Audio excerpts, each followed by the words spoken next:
Exercise 3.2ல GCD கண்டுபிடிக்கிறது தான் பார்க்கலாம். நமக்கு இந்த மாதிரி அல்ஜிப்ரிக் ஈக்குவேஷன்ஸ் 2 இருக்கும். இந்த ரெண்டு ஈக்குவேஷன்ஸில் ஃபஸ்ட்டு என்ன பண்ணுறீங்கன்னா எக்ஸோட பவர் இல்லாமல் கோஎஃபிஷியன்ட்டை மட்டும் ஃபஸ்ட்டு எழுதுங்க. எக்ஸ் பவர் 4க்கு முன்னாடி எதுவுமே இல்லைன்னா 1 இருக்குன்னு அர்த்தம். அதுக்கடுத்து எக்ஸ் கியூபோட கோஎஃபிஷியன்ட் 3, எக்ஸ் ஸ்கொயர்டே இங்கே இல்லை, 4 3 2. ஸோ 2க்கு எதுவுமே இல்லாதனால நம்ம 0ன்னு போட்டுக்கிறோம். எக்ஸோட கோஎஃபிஷியன்ட் -1, நெக்ஸ்ட் கான்ஸ்டன்ட் டேர்ம். இப்போ இந்த நம்பரை இங்கே அதே போல் 1 1 -5 and 3. இது எக்ஸ் கியூபோட கோஎஃபிஷியன்ட், எக்ஸ் ஸ்கொயரோட கோஎஃபிஷியன்ட், எக்ஸோட கோஎஃபிஷியன்ட் அண்ட் கான்ஸ்டன்ட் டேர்ம். இப்போ இருக்கிறதுல லார்ஜஸ்ட் நம்பரை ஸ்மாலஸ்ட் நம்பரை வச்சு டிவைட் பண்ணும். லார்ஜஸ்ட் நம்பரை ஸ்மாலஸ்ட் நம்பரை வச்சு டிவைட் பண்ணும். ஃபர்ஸ்ட் நம்பர் மட்டும் பார்த்துக்கணும். இங்கே இருக்க ஃபர்ஸ்ட் நம்பர், இங்கே இருக்க ஃபர்ஸ்ட் நம்பர். ஸோ எந்த டேபிள் சொன்னால் நமக்கு இந்த நம்பர் வரும்னு பார்த்தா 1 1 1s are 1. அப்போ அந்த 1 வச்சு இங்கே இருக்கிற 4 நம்பர்ஸையும் மல்டிப்ளை பண்ணி இங்கே எழுதணும்.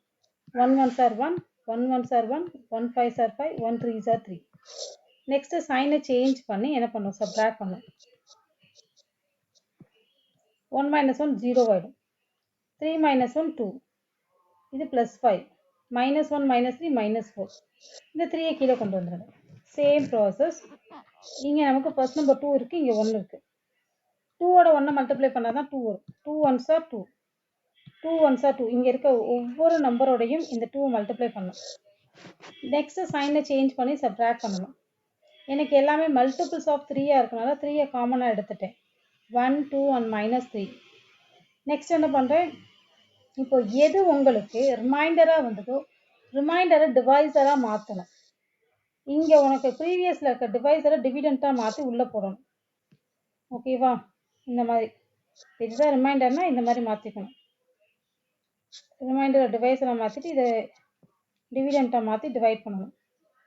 சேம் ப்ரொசீஜரில் தான் திருப்பியும் பண்ண போகிறோம். இப்போ உள்ளே ஒரு நம்பர் போட்டாச்சு, வெளியே ஒரு நம்பர் போட்டாச்சு. அகைன் 1ஆல் மல்டிப்ளை பண்ணுறோம், இது எல்லாத்தையும் மல்டிப்ளை ஆயிடுச்சு. நெக்ஸ்ட் சப்ட்ராக்ட் பண்ணுறோம், ஒரு நம்பர் கீழே கொண்டு வரும். நெக்ஸ்ட் 1 போட்டோம்னா ஆட்டோமேட்டிக்காக இது எல்லா நம்பர்ஸ் வந்துருச்சு. இது ஃபுல்லாக கேன்சல் ஆகி 0 வந்து நமக்கு ரிமைண்டர் 0. ஸோ ரிமைண்டர் எப்போ 0 ஆகுதோ இப்போ இதுதான் HCFஆக இருக்கும். அந்த டிவைசர் தான் HCF 1 2 3. அப்போ நமக்கு தெரியும் கான்ஸ்டன்ட் டேர்ம், அதுக்கடுத்து எக்ஸோட கோஎஃபிஷியன்ட், அதுக்கடுத்து எக்ஸ் ஸ்கொயரோட கோஎஃபிஷியன்ட். ஸோ இதுதான் இதோட ஆன்சர்ஸ். இதே மாதிரி சிமிலராக தான் மற்ற சம்ஸும் இருக்கும்.